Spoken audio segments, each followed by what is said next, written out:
Hey, it's Sarah Peterson here, and you are listening to an episode of MLM Marketing Explosion. How do you deal with the pressure, the day to day pressures of being a leader? And what do you do to ensure that the pressure doesn't get too large for your team? Listen today as I share with you some of my ideas for how to be a leader and how to create leaders. How are network marketers like us supposed to rank, advance, and build a downline without begging our friends and family or having supermodel good looks? My mind was blown when I realized that the top network marketers aren't calling their friends and families to invite them to lame hotel meetings and in-home meetings. I've spent the last 2 years learning from and dissecting the system that top earners in the industry use. Follow me on the journey as I continue to learn and implement the top marketing tips and strategies to grow my downline. This is Sarah Peterson, and you're listening to MLM Marketing Explosion. So there was a really big event that I wanted to go to, and it fell right after I was coming back from another event, and it was clear across the country. The tickets were a little bit more pricey. I knew some of the people going, but I didn't know a lot, and I was really excited to go. I'd never gone to this event at all. And then as we worked out the schedule and the way things worked out, there was absolutely no way that I could make it happen. And I was really, really disappointed because I knew who was going to be there. I knew what kind of things were going to be taught. I knew what it could do for my business, and I was bummed. But as it got closer and closer and closer, and I'm watching all these people that are in this group with me that are getting ready to go, and they're putting together these ridiculously huge offers, and they're coming up with all these sales pages, and they're talking about who they want to go see and who they want to be seen with, and they're getting their hair done and they're buying new outfits and they're getting ready to go. And I have to be honest, there was a part of me that was really grateful that I wasn't going. Now, don't get me wrong, I want to go really bad because I know what it would do for my business, but that pressure is intense. Do you ever feel like that? Where you sit there and you're like, I don't know if I'm good enough to be there. I don't know if I'm qualified to be there. I don't know if I know enough to be there. Do you ever feel like that? I'm the type of person that would like to go for the most part and kind of sit in the back and just kind of observe. Now, not that I don't want to see and be seen, but I like to absorb. I like to just kind of fly under the radar at things like that. I didn't like the pressure. And the closer it got, and the more, I'm hearing about all these crazy things that people are doing to get ready, I'm sitting there thinking, I was just going to show up. Would that have been like a huge mistake? I was just going to show up. And there was a tiny part of me that was super glad I wasn't going. Is that crazy? And it got me thinking in terms of our expectations. We put out those big, crazy expectations. You want everybody on your team to go to these events. And they're maybe not going because they don't understand how powerful the events are. Because I believe that if you get team members that commit to go to the events and show up, and I'm talking company events here, that event I was talking about was not a company event. But if you can get your team members to come to these company events, they're going to keep coming back, right? You're not going to have to convince them. But getting them there to take that first step is sometimes hard, right? And as I was sitting there thinking about my expectations with this conference that I wish I was going to, but there's a tiny part of me that's glad that I'm not because of the pressure, it got me wondering if sometimes we maybe set up our expectations and they're so big that we scare off the people who would have come. Think about that for a second. Weird to think about it, isn't it? Maybe they're so worried about what they have to wear. They're so worried about not being qualified to be there. They're so worried that everybody in the room is going to be a much higher rank and they're going to feel stupid, or they're going to feel intimidated, or they're not sure who they're going to hang out with, or they're not sure where they're going to sit. They're not even sure if they want to sit with your team yet because they don't even know you yet.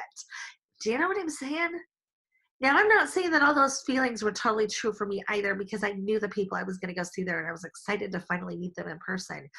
But step out for a second and look at it from the eyes of the newbie. Look at it from the eyes of the person that's not sure that they want to commit, that's not sure that they want to take that next step. Do you think that they could be feeling feelings like that? They're not sure. Are you going to accept them because maybe they aren't making the money that you're making? How are they going to feel? And on the flip side of that, are they maybe not feeling prepared to be there, right? I told you that this event I really wanted to go to, the closer it got, the more I was like, maybe I'm not even qualified to be there because I wasn't thinking as big as these other leaders were thinking. I just wanted to go and learn, right? I don't know, interesting to think about, right? And part of that goes with setting the proper expectations. Sometimes I think we hype up things so big that they either can't possibly ever live up to those expectations, and you leave disappointed or whatever, or they're so big that people are terrified to come. And that also goes back with joining your company.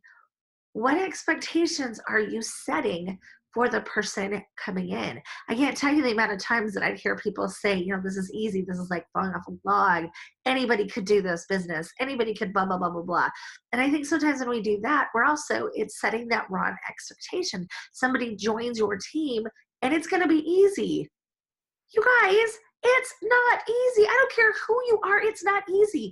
Even if you find a whole bunch of people that sign up in the beginning, then you got to train them, right? It's never going to be an easy journey. If it was easy, it wouldn't be a business, right? It would be something weird. There's no such thing as easy. Now it gets easier, right? Once you take that first step, you learn the next step and the next step. And then you look back at those beginning steps and you go, really? That's not even hard. Why is that bothering you? Don't lose sight of that. Do not lose sight of what it looks like to be the new person. So that being said, how do you set proper expectations so that not only the newbie is excited and ready to go and feels qualified to be there, but that your veteran that's been hanging around in the business for several years and is kind of stuck still feels the same motivation and the same drive to get to the events. How do you create that? Some of the most powerful things I've ever seen have been the events where they create the event within the event. Hey, we're all sitting up in this section. Hey, we're all going out to dinner at such and such a place. Hey, we're all going to go karaoke tonight. Hey, if you've got a big enough team, a team I was with last week, they rented, a ship in the harbor and everybody paid their part, but everybody wanted to be there. You know what I mean? And you make it fun. So instead of it just being, we're going to this conference, you make everything about the fun. And you don't forget that there is a certain point that it glazes over. And sometimes it's just purely about creating relationships. Sometimes it's purely about, hey, I can't wait to see it. I want to lock arms with you. You're amazing. I'm so excited for you. You're going to do great things. Do you know what I mean? And I think we got to be so careful. And that doesn't mean that you're stepping on toes because you're so worried that you're going to say something that's going to offend somebody, or that you're so worried that you're going to say the wrong thing. But just be mindful. Be mindful of those expectations that you create. That doesn't mean not to promote it. That doesn't mean to talk about how awesome it's going to be. That doesn't mean to do all those things to get ready. But also take it step by step by step by step so that people understand what's going to happen, so that it's not that total fear of the unknown. So it isn't that fear of, I'm going to travel somewhere, I'm going to be alone in this big city, I'm going to be going to a conference by myself, I'm not sure I'm qualified. What if I get there and I'm not as cool as everybody thinks I'm going to be, right? Do you know what I mean there? But anyways, those are just some thoughts for today. Look at the expectations that you are setting for yourself, and then turn around and look at the expectations that you're setting for your team. Are you making them so unrealistic that people are getting scared away? Are you not making them, big enough that anybody wants to participate? I think you got to walk that fine line. Thanks for watching today. Go ahead and like and subscribe, and I'll see you on the next one. Are you tired of bugging your family and friends and bumping into the same people all over social media trying to pitch your opportunity? If so, grab your team members and go to www.marketingexplosion.org and pick up your free copy of MLM Momentum. It's going to teach you how to get people coming to you and applying for your opportunity. It's also going to teach you how to get paid for prospecting. See you soon.